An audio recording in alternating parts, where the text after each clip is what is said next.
This week on our source sheet, we have a lot of Mara Mekoimis, 20.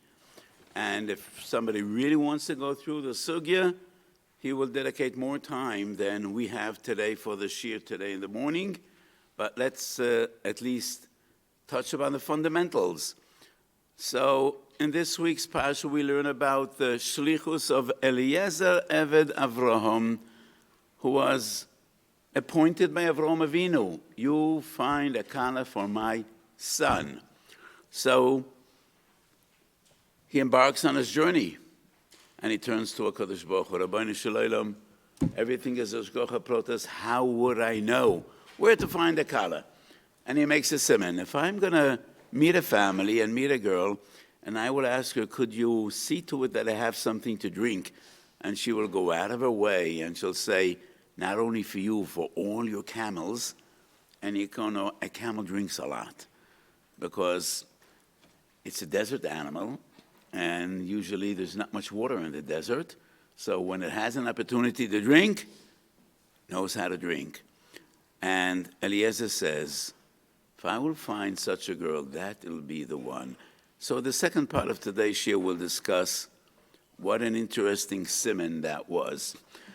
But the pasuk says that when Eliezer finally gets to the be'er, gets to the well, and Rivka gives him to drink, v'toimer gam lemalecha eshav, I will also bring up water for the camels. So the Orach Chaim HaKodesh asks, there's a Gemara in Mesechet Brochas, osa la'odam sheyochal, koidem sheyitan lebehem toi. And we skip over to source number 11. It's a Gemara Brochas Daf Mem, and also in Gittin Daf Samech Beis. So Chazal tell a story in Gittin Daf Samech Beis, which we will discuss at another opportunity. Rav Huna and Rav Chisda are sitting and talking and learning, and Geniva comes along. And they, at the last line of this shtickle Gemara, Amrile litamar mida. Would you care to have a bite? You know, please make a bracha. And they offer him something to eat. Omelahu hocha omer Rabbi Yehuda Marav. Osela leodam shiitam klum ad shiitam lebehem toy. Before you sit down to your suda, remember about the animals. And first you need to feed the animals, and only then are you entitled to eat yourself. So the Chaim asks, so why did Rivka give first for Eliezer and only second v'gam ligmalecho eshav? She should have fed the animals, the camels, before giving water to Eliezer. So the Orach Chaim, in two different sources, in our parsha, and once again, in Parshas Chukas, when the Jews were wandering in the desert and there was no water, and they complained to Moshe. Kodesh Baruch Hu tells Moshe, take your matzah, take your stick, and hit the rock, and miraculously, b'derech nes, there will be water. V'heshkiso es ha'edo ve'ed bi'iram. First the eda, and only then the animals. Goes against the Gemara. Orach Chaim says, one teretz on both kashas. Not only b'mukam sakona, even b'mukam tsar, men come before animals. So in both cases, the Jews in desert, there was no water. They were dying from thirst. They cried out to Moshe Rabbeinu, and HaKadosh Baruch Hu says, Kachas hamata vehikisu b'sela. So obviously they were in pain. They were suffering from thirst. And Rivka assumed Eliezer comes, and he comes, who knows from where. And probably they are thirsty, and therefore men come before animals. There are many organizations today that care for tsar balei chayim, humane treatment of animals, and many of those organizations don't treat human beings very humanely. And they think we need to have rachamim only on cats and dogs and animals, and some of them are willing to destroy people just to care for the dogs. We're not mezalzel in tsar balei chayim. The Gemara says tsar balei chayim diuraisa. And HaKadosh Baruch Hu rachamav al kol ma'asav. But people are also important, not only cats and dogs. So the Chaim says, when a person is in pain and is suffering, then he comes before his animals, And that's the teretz on the first two kashas. Is this a din d'oraisa or a din d'Rabbanan? Mogen Avraham feels that it's a din d'oraisa, and therefore the Mogen Avraham is in Kuf Samech Zayin. The Gemara says, if a person made a birchas hamoitzi, and then he realizes, he suddenly remembers, I did not feed the animals, then he could tell other family members, Gabil litura, go out, give the animals to eat, and it's not considered a hefsek. Why is it not considered a hefsek? Because it's tzarchei suda. He cannot eat until he feeds the animals.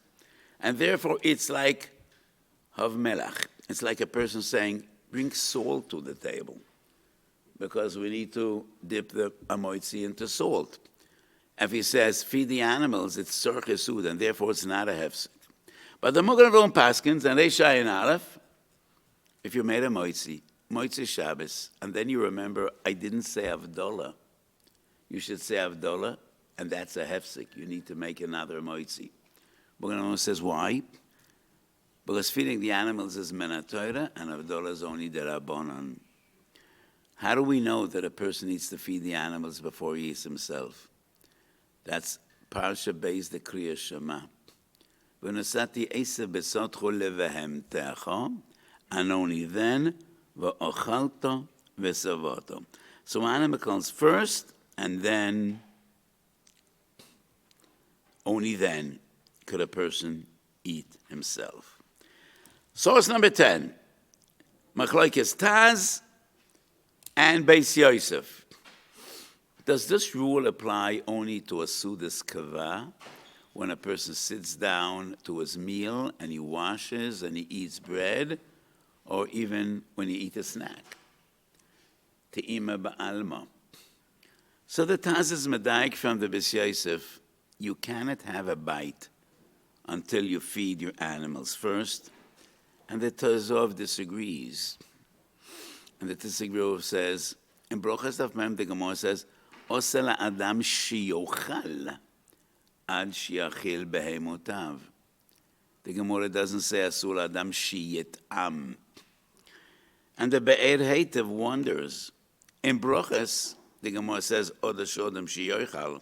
But in Gittin Daf Samech Beis, the last line, source number 11, when they offered Geneva, do you want to eat something? Omer lahu, hocha omer Rav Yehuda Marav, oseloi leodem shiyet ad shiyeten levehem toim. So Masechet Gittin, the Gemara clearly says, not only osa odem shiochal, but osa leodem shiyet And that clearly seems to indicate even te'ima ba'alma would be prohibited. However, we turn the page and we'll go over to source number 19. The Rambam, in the last halacha in Hilchas Avodim, Perek Tes, halacha Ches. Who knows in which of the 14 Sforim in Rambam is Hilchas Avodim?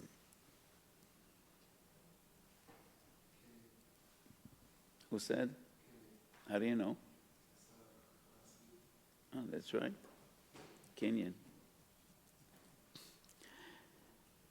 Are you aware that in all the 14 Sforim in Yad HaChazokah, in Mishnah Torah, the last halacha of every sefer is not halacha, clear halacha, but divrei musar, divrei chizuk, divrei emuno. The Rambam never explained why, but it was important to the Rambam. Every sefer ends with divrei musar, and not only halacha psuka. So Avodim is the last of all the halachas in Sefer Kinyan. And the halacha we have in our sheet is the very vast halacha in Hilchas Avodim, the very last halacha in Sefer Kinyan. And that is the nature of this halacha. Let's go through the entire halacha because it's so important. Mutar lavoid be'evet knani beferach. Al pi halacha, you could work an Evet Kanani, and you could give him tough and difficult and hard work. ואף על פי שהדין כך, מידס חסידס ודרכי החוכמה, שיהיה אודם רחמן ורוידף צדק, ולא יכביד עולו על עבדו, ולא יצר לו. Don't cause him pain and suffering. ויאכילהו וישקהו מכל מחל ומכל משתה. חכם הראשונים היו נותנים לעבד מכל תבשיל ותבשיל שהיו אוכלים. Whatever you eat, give your slaves. That's a Yerushalmi. Rabbi Yochanan, whatever he ate, he gave his avodim. So most of the boys in the yeshiva are Americans, and probably it's part of the American ethos, it's part of American culture. One of the great American heroes is Abraham Lincoln. You probably read about the Emancipation Proclamation, about the Civil War, about slavery. So masters treated their slaves terribly. They were tortured, they were hurt, they were killed, they were beaten. But the Rambam writes, Midas Chasidus v'darkei ha'chochma. Treat your slave with dignity and with honor. Whatever you eat, he should eat as well. He's a human being. Before you eat, think about the slaves and even the animals. So what I want to point out, the Rambam writes, L'seudas atzmon. What is the mashmos of ad sheyochal, ad sheyitam is open for the mate. But the Rambam is very clear. Magdim in mozen abahemes l'seudas atzmam. Seuda is a seuda, and seuda is always a seudas kva. So from the Rambam we clearly learn, not every time you have a bite you need to run out and feed your animals. If you're gonna feed them every time you have a bite, they're gonna become so fat. L'seudas atzmon. When you sit down to your meal, just think a moment, who might be hungry? My animals, my slaves, think about them. So the Rambam writes L'seudas atzmon. But I want to continue and finish this Rambam because it's so important. The Torah says, your slaves are looking up to you. They are dependent on you, so care about them. וכן, לא יבזהו, לא ביד ולא בדבורים. לעבדס מסורן הכוסף, לא לבושו. You have no right to hurt their feelings, to embarrass them. לעבדס מסורן הכוסף, לא לבושו. Treat them with dignity, with honor, with respect, because they're human beings. ולא ירבה עולב צעוקה וכעס, אלא ידבר עמו בנחס וישמע טענותיו. Listen to their concerns, listen to them. וכך מפורש בדרכי איוב הטובים שהשתבח בהם עם אמס משפט עבדי ועמוסי בריבה ממודי הלא בביתו נשאני הסוב יכולנו ברחם אחד. We came out of the same womb, they're as human as I am, and therefore treat them with respect. ואין אכזוריאס ועזוס מצוי אלא בעכו מויב עבודה זרה. אבל זרע של אברהם אבינו, והם ישראל שהשפיע עליהם הקדוש ברוך הוא טויבס התוירו, וציווה עושים בחוקים ומשפטים צדיקים, רחמונים הם על הכל. וכן במידותיו של הקדוש ברוך הוא, שציוונו להידמס בהם, הוא אומר, ורחמו ועל כל מעשיו, וכל המלאכים, מלאכים עולב שלם, ונוסר לכו רחמים ורחמךו והרבךו. So, this halacha is a combination of halacha and chasidus, and as the Rambam says, midas chasidus v'darkei ha'chochma. So on one hand, we learn from this Rambam that feeding your animals is not a minute Torah, it's actually a midas chasidus. We learn it from a posuk, but it's midas chasidus v'darkei ha'chochma. And what I wanted to point out, the Rambam clearly says, l'seudas atzmam. Not every time you eat something, you need to go out to your backyard and feed your animals. But when you sit down to your meal, just think about it. Somebody that is dependent on you might be hungry, whether your slaves or your animals, and treat them with compassion. And that is the halacha that one needs to feed his animals before he eats himself. We're going back to the kasha of Rivka. After she offers drinks to Eliezer and his group, his entourage, then she says, Gam legmalecha eshav. And the question is, why not first the animals? Sefer Chasidim, number 7. לעניין צימון אדם ובהמו, ייתנו לאדם תחילו ואחר כך לבהמו. דכסיב, ותאמר עליו, גם התושסי, ואחר כך גם למלאכו אשכה ואשת, וגם הגמל המשקוסו. וכסיב, והשקיסו וסעדה ועדה בעירם, ועדה תחילה ואחר כך אז בעירם. Who knows? Who wrote the Sefer Chasidim? The Baal Shem Tov? Who wrote Sefer Chasidim? Does anybody know? Yeah. Are you a historian? Rabbi Yehuda Chosid. Was he a Rishon or an Achron?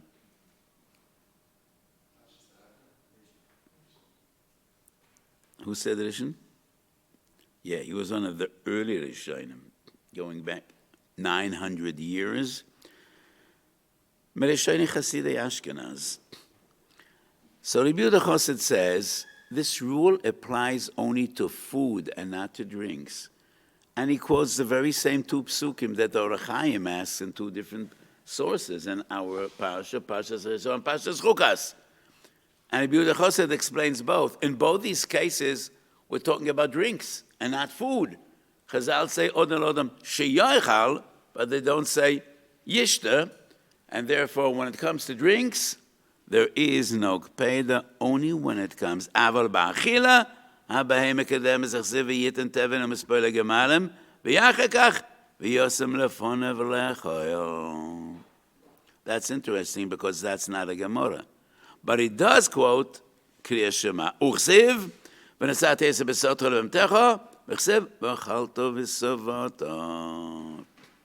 So when it comes to food, animals come first. When it comes to drink, men comes first. What is the rationale? What is the svara to differentiate between food and drinks? The Gemara says, "Ein kva l'shtia." By achila, there's achilas aray and achilas kva. When it comes to drinks, ein kva l'shtia. So usually people eat at certain times. You eat breakfast, you eat lunch, you eat supper. But people drink whenever they're thirsty. And usually people, it is also beneficial to your health. So shtia is always aray. So Rabbi Yehuda Chosid says, it's not mistaber that every time a person takes a cup of water, he needs to run out and look for his animals and give them food. And I think it's the same svara as we discussed before. Are you allowed to take a bite without feeding your animals, or is it only achilas kva? So Rabbi Yehuda Chosid says, regarding drinks, this rule doesn't apply. Regarding food, achilas aray, that's a machlokes. Beis Yosef, Taz, we saw the Rambam. Seudas atzmam, the Rambam says it's only Suda. So I think that Rabbi Yehuda Chosid, when he speaks about drinking, and what we proved from the Rambam about eating, it is the same fundamental savora. Animals, you can't hunger them. Tza'ab l'chaim, you need to give them food. But it is not every time you have achilas aray that you need to run out and see about your animals. And that is very, very mistaver. So Shabbos Kuf Yud Zayin, 14. Matzilen mozen sholosh shudas aru el odem lodem aru el beim el beim. A fire broke out in the house, and you cannot put out a fire on Shabbos because Mechabe is one of the Lametes Malachas. Chazal said, what am I allowed to take out of the house and salvage? Mozen sholosh shudas. Shabbos, I need to eat sholosh shudas. It's interesting. So in Jewish life, in the eyes of Chazal, what is more important than all your possessions and belongings in Olam Haza is the mitzvahs that you need to be Makayim. What could I take out of the house? What would most people want to take out of a burning house? First of all, the cash that you have under the balatas. That's the first thing. Probably jewelry. Your photo albums, it's a family treasure. Your chasana album. You got to prove to your kids that you got married. But Chazal say, what are you allowed to take out of your house? Your chalas, piece of fish. You need to eat shalashudas. What are you going to do by shalashudas? Your jewelry stays in the house. Your money stays in the house. But you need to eat shalashudas. It's Shabbos Kodesh. It's an interesting look at life, and it's something profound to think about. What is life all about, and what are we doing here? So matzilen mozen shalashudas. Ro'e lo'odem lo'odem, ro'e le'behema le'behema. Teferes Yisrael. Who knows who wrote the Teferes Yisrael? By now, you should remember every Godel Yisrael exactly who he was and when he was. Who's the Teferes Yisrael? Huh? It's not a fair question because there are at least 10 Sforim named Teferes Yisrael. But Teferes Yisrael Mishnayis, Rebbe Sol Lipschitz, he lived almost 200 years ago, and it's one of the greatest Perushim Mishnayis, till Schottenstein. Today, Schottenstein and Ois V'Hodor, the Teferes Yisrael was a Godel Yisrael, and he writes, Tamua, the Gimel Sodas LeBehem Alamo. A behem is not mechuyev in shalashudas, narrowly, al pi ma she'amru, osar odom lechalat she'yit lebehem toy. And the Bialocha writes the same. Haru lebehem lebehem, mishim da osar lecha kodim she'yit lebehem toy. What is Tav Vav Shin? What's that abbreviation? Who knows? In Hilchas Shabbos, whenever you see Tav Vav Shin, that's Tosefes Shabbos. So both write. Why shalashudas lebehema? A behema is not chayav in shalashudas because when you eat, you need to give the animal. And to me, that's a bit strange. Does this halacha necessitate training your animals to pretend they're human? So in the days of Chazal, in the middle of the week, most people ate 2 sudas a day, morning and evening. Shabbos, you eat shalashudas. So your cows and your chickens and the sheep you have, in the middle of the week, they're going to eat 2 sudas. Shabbos, they're going to eat 3. And why is that? Because you eat shalashudas, and you need to feed your animals before you eat. So I have an interesting question. According to Reb Chidke, you need to eat 4 sudas in Shabbos. You also need to feed your cows 4 times a day. So this is the Reb Chidke. Doesn't make sense. So I always argued, Haroi la'odam la'odam, that's shalashudas, haroi la'beime la'beime, as much as you usually feed your animal. It's once a day, maybe 2 times a day. So the Rishonim always learn the Glat. Chidush Haran, Matzilen mozen shalashudas, haroi la'beime peresh. As much as the animal usually eats every day. Matzilen sholosh seudos is only for you and your family. Lebehema, it's not sholosh seudos, it is whatever you usually feed your animal. So what I mean to say is, not every time you sit down to eat, you need to feed your animals, unless you skipped, unless this is the time that they need to eat. So today it is very common, even in frum homes, that we have some animals. What's most common, I think, is fish. Even in the frummest people's homes, sometimes there's an aquarium. Some homes also have birds. parrots, parakeets. Some birds could talk. I visited someone's home in America, and his parakeet all day said, Tona Rabbanon, Tona Rabbanon, Tona Rabbanon. He never got past Tona Rabbanon, and I always wondered, which one? Did he hear that that's all he knew to say, Tona Rabbanon? And I think it's a good reminder for the owner of that parrot, if his bird is calling out to him and giving him Musar, Tona Rabbanon, go back to your Gemara, sit and learn. Some people have dogs, and dogs could be very useful for the blind and for the handicapped. I remember many years ago, a person called me out of Shabbos, could I pick up my animal on Shabbos? Is it Osa Betilkel? And I asked him, what animal? And he said he has a boa constrictor. Does anybody know what that is? Was he a Rishon or an Achron?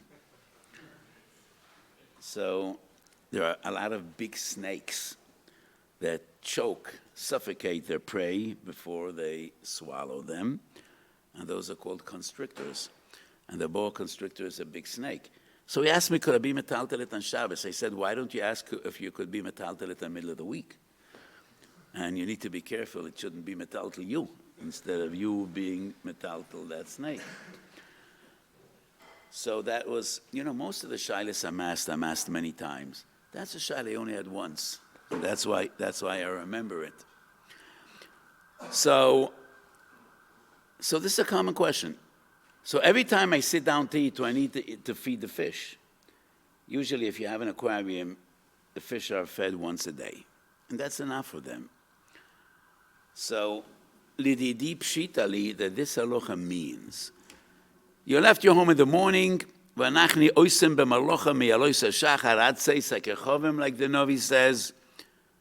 Before you sit down to your meal, think, did I feed my animals today? Might they be waiting for food? Tzorach shiachal.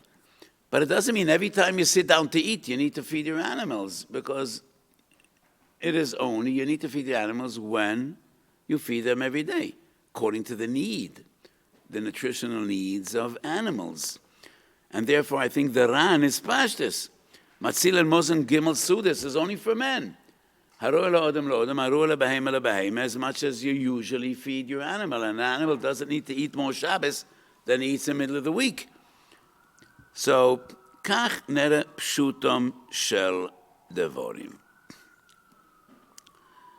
So the essence of this halacha is, like the Rambam writes, v'rachmav al kol ma'asov. You need to have compassion on every living creature. And midas chasidus, v'darkei ha'chochma, to have rachmonis, v'kol ha'maracham al abriyas, marachamim olav min hashamayim, mido keneged mido. So we started off with Eliezer Avrom. Eliezer Avrom makes a siman. The Klei Yukor asks a gewaltige question, and before the Klei Yukor, it's in the Rosh Hashanah. Avrom Avinu was troubled, and he calls Eliezer, and he says, Loi tikach isho lebni mebnois aknani, el arzi ve'el moiladeti teilech. Go back to Choron, to Ur Kasdim, to my family that I left behind when HaKadosh Baruch Hu told me, Lech lecha, and look for a kala for my son there. And the question is, why there? Avrom Avinu's family weren't great tzaddikim. He had to fight his father. They all were oivdei malilim. They all were oivdei avodah zorah. And Dafka B'Eretz Canaan, he had thousands of talmidim. The Rambam writes at the beginning of Hilchas Avodas Kechovim, Nigbetzu Elov Alofim V'Ravavois, V'Shosal B'Libam, Ha'ikar HaGodel of Emunas HaYochad. Why doesn't he look for a kala by one of his talmidim? And why does he send Eliezer back to Oivdei Avodah Zorah? So the Klei Yukor explains, and before the Klei Yukor is the Rosh Hashanah. When Avraham Avinu lays the foundation for Klal Yisrael, the most important thing is Midas Toivos. The Gemara says in היוםהשחור, Shlosha Simonim yesh ba'uma zu. Klal Yisrael is characterized by 3 midos. Rachmonim, Beishonim, Goim lechasodim. They're modest, they're humble, and they're people of compassion. That is what Klal Yisrael is about. And there's a Mishnah Masechet Avos. Eizem Talmidav Shel Avraham Avinu. Those that are Boki and Bavli and Yerushalmi, those who remember every sif in Mishnah Brura, Talmidav Shel Avraham Avinu, Kol sheyesh bo ayin toivo, ruach nemucha, v'nefesh shveila. And who are the Talmidim of Bilam? Yesh lo ayin ra, ruach gevoya, v'nefesh rechava. So what is most important to Avraham Avinu is Midas Toivos, and he knows his family that they have Midas Toivos. Avraham is not concerned about Avodah Zorah, because in Avraham's home, Avodah Zorah is just impossible. The light of Emes was so radiant and so obvious. In Avraham's home, he's not concerned about Avodah Zorah. What most troubles him is Midas Toivos, and that's why he says, go back there. And Eliezer, understanding what troubles Avraham Avinu, says, I need to find a girl that has crazy midas, to the extreme. So he says, I'm arriving, a strong, able-bodied young person, and I have a lot of slaves with me. And this girl will say, I'm going to fetch water for you. The most natural thing would be for Rivka to say, here's the well, here's the bucket. Please, as much water as you want. And she should sit and decide. She was a young girl. He's an able-bodied, strong man with an entourage of people. And she says, you sit and you rest. And she is the one drawing water for the well. And she drew a lot of water because it was a caravan of camels. Camels drink a lot. Some people think that in the hump on the camel's back, full of water, which it is not. But the camel is a desert animal, so it doesn't have much to drink usually. So when camels drink, they drink. And Rivka, a young girl, lets all those big guys sit and rest, and she is the one that draws the water. That's far beyond normalcy. It's far beyond what would be expected from a decent girl. But Eliezer knows that the girl I am looking for is not only a decent girl. She's a balas midas. She has rachmones above and beyond the call of duty, above and beyond what should be normally expected. That is the siman Eliezer makes. And therefore, he knows, when that is exactly what Rivka offers, he knows this is Min HaShamayim, this is Hashgacha Protas, and this is the one that Kodesh Baruch Hu designated to build Klal Yisrael, to lay the foundations for Umazu Shem Rachmonim, Beishonim, V'Gamli Chasodim. So this week I had Yortzeit. My mother passed away 3 years ago at the age of 93. She was a Holocaust survivor, like my father. They both were in Auschwitz. Both lost most of their families, grandparents, parents, and most of their siblings. My father was left 3 out of 8. My mother was left 2 out of 5 siblings. And when she passed away, she had 500 descendants, Beli Ayin Hara, all Shoymrei Torah v'mitzvos. Many of them are Bitzei Torah. And she used to say, this is my Nakama and this is my Nechama. Both a Nakama and Nechama. On one hand, it's a Nakama in the Nazis, Yamach Shemam, that thought they're bringing the final solution. So a young girl that survived the Shoah, Baruch Hashem, was Zoichet Torichas Yomim, and left 500 descendants. That's my Nakoma, and that is my Nachama, Kodesh Baruch Hu Nichmani B'Kiflayim. And she was a very, very special person. And I always consider it Kibud Em to tell a bit about my parents when the Yortzeit comes. And it is also important that we have so much to learn from these people. So many times I jokingly said, whatever we have today is more muhudar than what we had 100 years ago. Our tefillin are much more muhudar than the old tefillin. We see tefillin, there are dakas that bend. Our Sifrei Torah today are far more beautiful and more muhudar than old Sifrei Torah we have from 60 or 70 years ago. Every Avreich today can have an esrik for 100 shekel that is more beautiful than the esrogim of the Baal Shem Tov and the Vilna Gaon. Our Erevin and Mikvois are more muhudar than they ever were. Besides the people, everything is better today than it was. Besides the people. Alavai, we could compare to our parents and grandparents and previous generations. So we have so much to learn from these people. So my mother was a Holocaust survivor. She was extremely thirsty for knowledge. She had a gewaldige Tzemorin for Torah. When she was 90 years old, she initiated a shiur and mishlei together with the neighbors. I don't even know a gadol that starts learning something when he's 90 years old. She was 90 years old, but she never learned mishlei.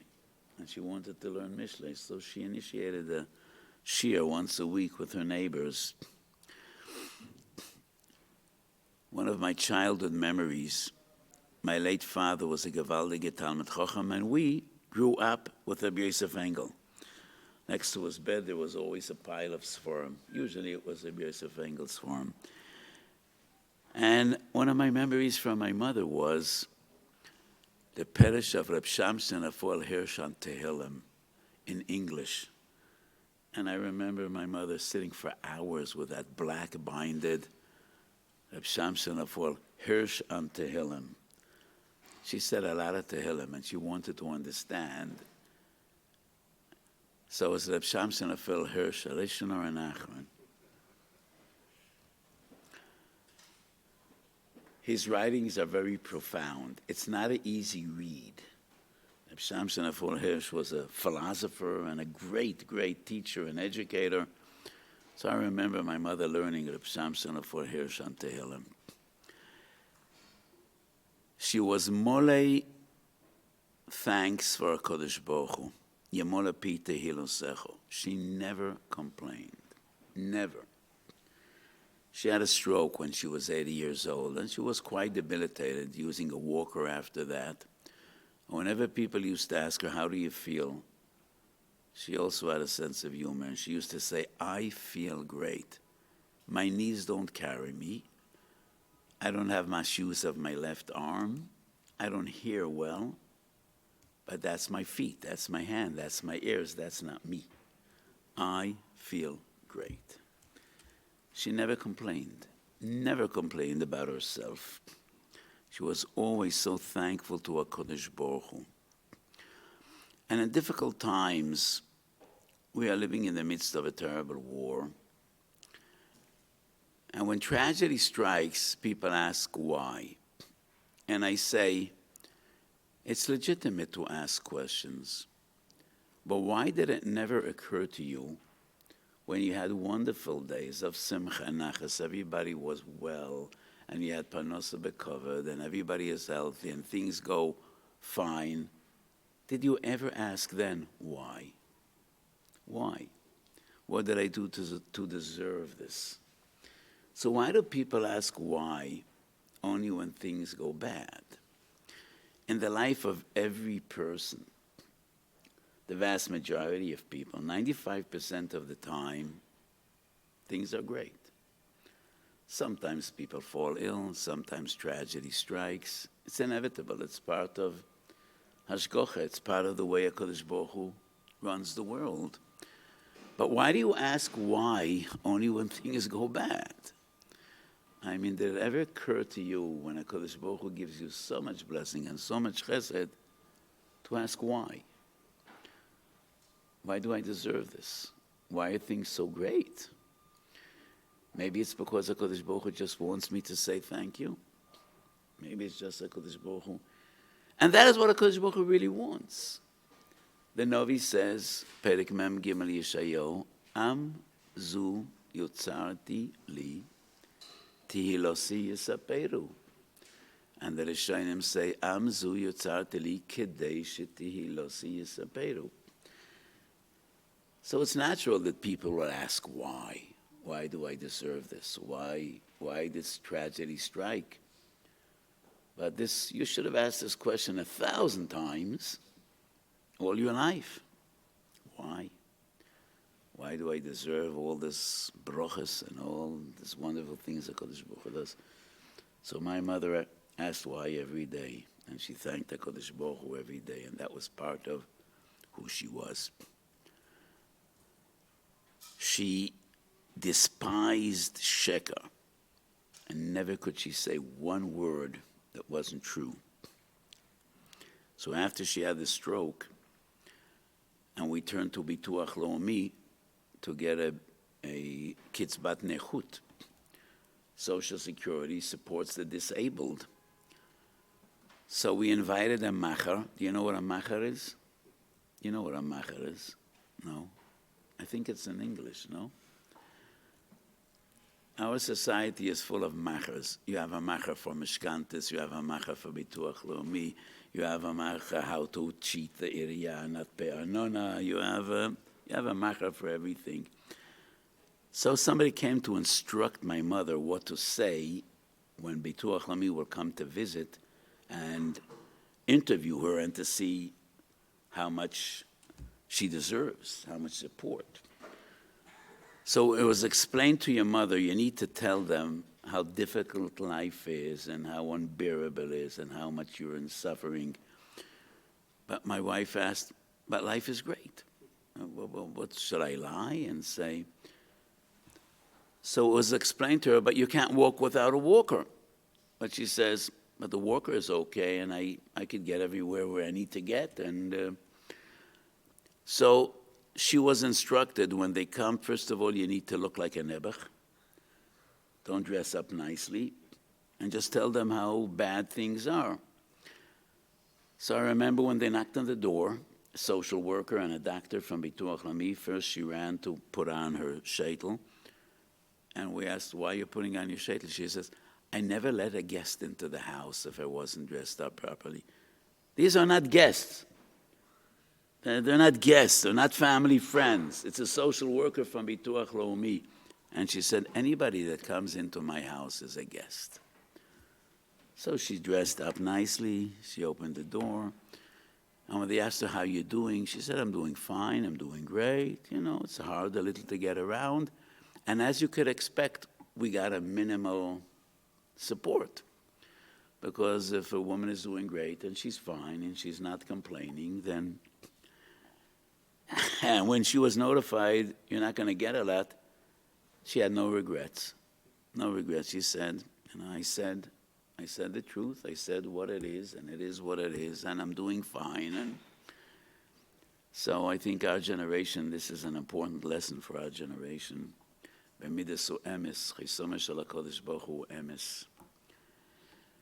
So these are some of the things that we learned from our mother, and she should be a Melitzas Yosha for the big family she left behind and for Klal Yisrael, because we need a lot of Rachamei Shamayim. And as we learned in the Rambam today, Kol HaMerachim, Merachmim Olav Mishamayim Sheneva Venusa Lecho Rachamim Verechamecho Vehirbecho. We should only be Mevasa B'Soides Toivois, and we should see Pnei Mashiach Tzidkenu B'mheru V'Yomeinu Amen.